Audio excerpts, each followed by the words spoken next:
What's happening, everybody? Hello and welcome back to Total Blast, where we discuss about everything Marvel and the MCU. The 7th episode of She-Hulk was just released on Disney+, and this episode connected all the hidden dots and questions. In episode 6, we got familiar with Intelligentsia, a site that supposedly connected to an unknown company that is after She-Hulk's blood. We all agreed that this group is probably the main villain of the show, and it looks like we were not wrong. We also saw Josh in episode 6. Apparently, Jennifer went for a friend's wedding and meets Josh, who claims to really like her, and we were even rooting for them. But we saw him again in episode 7. I sincerely and kindly take my words back. They do not fit. Anyways, in this video, we'll be reviewing this episode, talking about all the Easter eggs and all the comic connections. And of course, there are a lot of comic connections. If you haven't seen this episode yet, and you are trying to avoid every and any spoiler, please click away now. But if you're still here, it means that you don't care about spoilers. So, let's dive right into it. We're still giving on a brand new PlayStation 5 on this channel, more on how to win at the end of this video. And if this is your first time, please subscribe and enable the post notification bell so you don't miss out on subsequent videos. Now, the episode started off with the events of the last episode. Apparently, Josh and Jennifer are still hanging out together and they seem really close. Jennifer, who seems to be so much in love, looks so happy. I mean, you won't blame her. Blame love. Jennifer and Josh are getting along quite well. At some point, we see Jennifer blushing in the office while she was in a meeting. Things started getting rocky for Jennifer after Josh apparently spent the night at hers. Hold up, I know exactly what you're thinking. If it is Captain America Steve Rogers' kind of situation, but we actually don't know that. Josh actually left and stopped communicating with Jennifer after the incident, and Jennifer became worried sick, which is typical of a girl in love. It's actually how this She-Hulk series is exposing real-life situations for me. Jennifer becomes totally uneasy, and you can see this from her expressions, and now she's always expectant and checking her phone repeatedly. While all of this was going on, Jennifer got a call from Emil Blonsky's parole officer saying that he got a malfunction alert from Blonsky's inhabitor.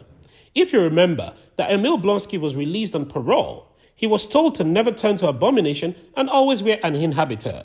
Now, I must admit, this call totally gave me a scare. I thought for a minute we were going to see Abomination on Rampage, but unfortunately, it was actually the opposite. Jennifer and Blonsky's parole officer get to where Emil Blonsky is a resident to know why the inhabitor was malfunctioning, and in this scene, we got a close look at what Emil Blonsky has been up to.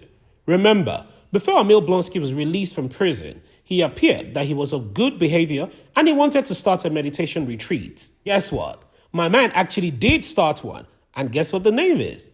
Abomaste, a meditation retreat group or something like that. By the way, did I mention that this episode is called The Retreat? This episode actually focuses so much on Emil Blonsky's retreat group. The Abomaste retreat group introduced some comic villains as group members. As usual, trust Marvel to bring in characters from the comics into the MCU using the She-Hulk series as a platform. Always excited and expectant to see which comic characters will be debuting in each episode. Now, this group comprises of Man-Bull, Aguila, Porcupine Man, and Saracen. In comics, Man-Bull is a man named William Bill Tarrin, who was born in Camden, New Jersey. He got turned into a humanoid bull thanks to an experimental serum. He was transformed by his former boss, Mr. Clean, after Daredevil stopped him from kidnapping people off the street to be Clean test subject. Next on the list is Aguila, who is a mutant in the comics. Aguila is capable of generating electrostatic charges within his own body and through objects like his sword. He has been an adversary of both Iron Fist and Power Man. We also have Porcupine. There are 3 versions of the classic Ant-Man villain, Porcupine, throughout the years. It is also unknown which version of the Porcupine this is, since they don't usually say his first name. He doesn't have any powers since he gets his powers from his suit. He can shoot spikes and stuff. Saracen, on the other hand, is known to be one of the first vampires on Earth, who is thought to be a member of the Ancient, alongside other long-lived bloodsuckers such as Nosferatu. In the comics, Saracen is a mercenary and an assassin who is an enemy of Punisher. Now, in the MCU, these villainous characters are actually not villains as so we thought. They are changed and undergoing therapy courtesy of Emil Blonsky's Abomaste. I must say that Emil is doing a great job, but is he a completely changed person? I'm reminded of a short Abomination comic arc from the early 2000s, an Incredible Hulk Volume 2 issue 24 and 25, where we find Abomination retired from villainy teaching a creative writing class. Apparently, he's very loved by his numerous students, and the moment he saw an opportunity to battle the Hawk, he abandons his LT outlet and newfound career just to make another attempt at settling the score between them. This almost looked like what's going on now. What happens if he's triggered or he turns again? Anyways, now is not the time to mention the Hawk after his exit on a Saracen ship. Nothing much has been heard of him. I hope we get to see him in the coming episodes. Back to Jennifer. Now you're wondering how Jennifer got to see Emil Blonsky's Abomination. Well, apparently, it was confirmed that Emil Blonsky's inhabitor must have malfunctioned after he jolted an electric fence because his favorite chicken was stuck in the fence. Yes, you heard right. His favorite chicken was stuck. The chicken even got a name. He called it Princess Silk Feather. This chicken must have been very special for him to ruin his inhabitor. Back to our story. While Jennifer was about to leave, she got caught up in an epic fight between Manbull and Aguila that reportedly damaged her Paris Prime. Apparently, Manbull and Aguila are Blonsky's Abomination group members like we stated earlier. Here, Aguila reinstated repeatedly that he's not a matador, which is quite funny because he's always in a constant fight with Manbull, and it kind of looked like it. Now, a matador in bullfighting is the principal performer who works the cape and usually dispatches the bull with a sword thrust between the shoulder blades. In the post-credits curve, we see him holding a matador banner fighting with Manbull. He was a matador after all. Now, with Jennifer's car damaged, she is stuck in Emil Blonsky's residence, which is unfortunate because it had no internet reception. It was a home out of the world. Blonsky invites Jennifer to join his Abomination group, but she politely declines and goes on a search for network reception at least to get a message from Josh. Mind you, up until this moment, she didn't text back, or at least say he never did text her back. While Jennifer was moving around the house in search for network, she mistakenly bumps into the group members of Blonsky's retreat having a session. Here, Jennifer officially met the group members Manbull, Aguila, Porcupine, and of course, Saracen.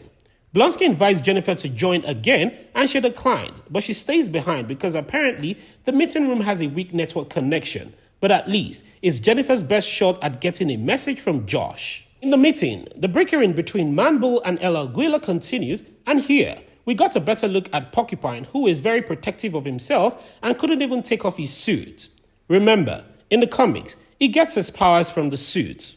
While all of these was going on, an unexpected guest entered the room.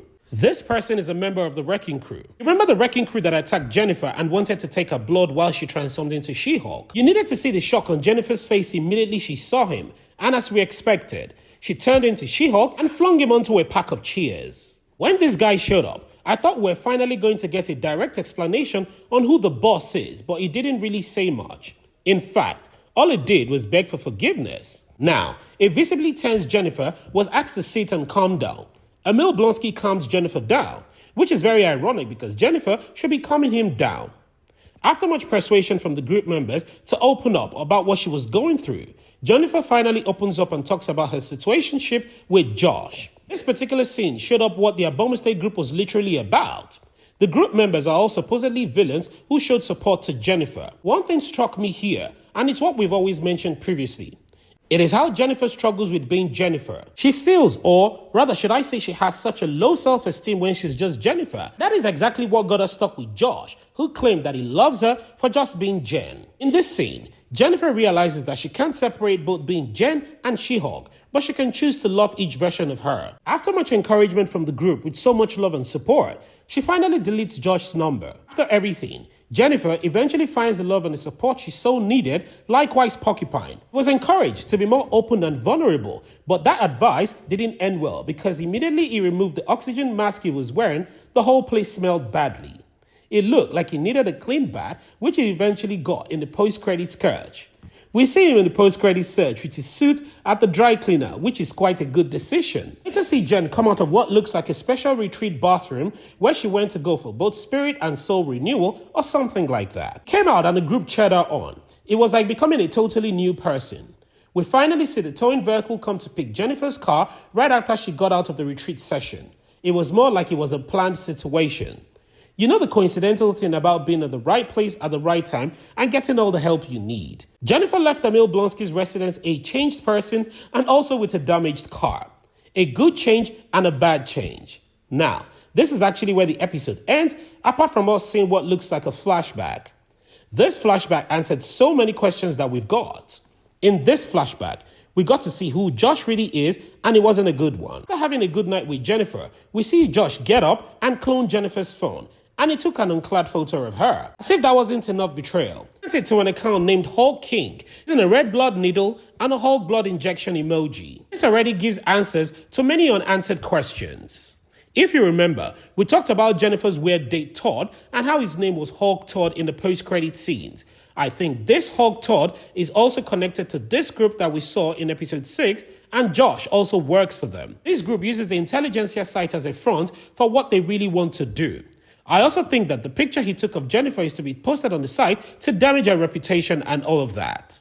Now, this group wants to get Jennifer's blood to probably create more Hulks. Red blood needle is the normal blood for Jennifer, while the green blood is obviously the Hulk's blood. Now, what we don't know is if Josh is succeeded in taking Jennifer's blood, and we also do not know if he is the main villain behind the whole operation. One trail that might lead us back to the whole villain is the reformed member of the Wrecking Crew. It should be able to mention who the boss is. Like I said earlier, this episode was fun-packed and revealed a lot that we've been patiently waiting for. Back to our giveaway, guys. Like we said earlier, one lucky subscriber will walk away with a brand new PlayStation 5 on this channel once we hit 1,000 subscribers. And here's how to win. Watch our videos, subscribe, turn on the post notification, like, and comment. One lucky subscriber will be chosen from the comment section to win a brand new PlayStation 5 once we hit 1,000 subscribers. And I also want to say thank you to everyone who has supported us this far. What are your thoughts about this video? Who do you think the boss is behind the Intelligentsia group? Please, don't forget to like this video and share your thoughts and opinions in the comment section below. Subscribe and turn on the post notification so you don't miss out on any of our latest Marvel news. Thank you so much for watching, and as always, I hope to see you in the next one.